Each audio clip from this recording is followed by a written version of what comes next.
كده وعملتم وتبتم ورجعتم الى الله والى اخره، يبقى ما فيش ايه تسريب عليكم اليوم.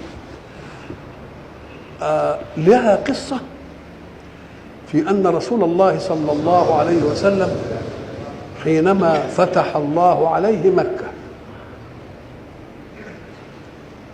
جاء العباس عمه وجعل ابو سفيان لانه كان له به ود يدخل بقى في الاسلام وعايزه يقابل رسول الله صلى الله عليه وسلم.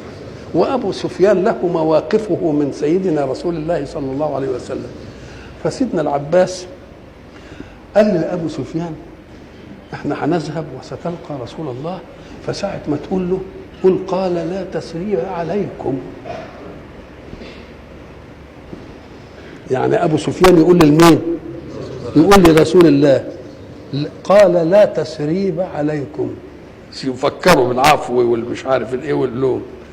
فرسول الله ابتسم وقال غفر الله لك ولمن علمك.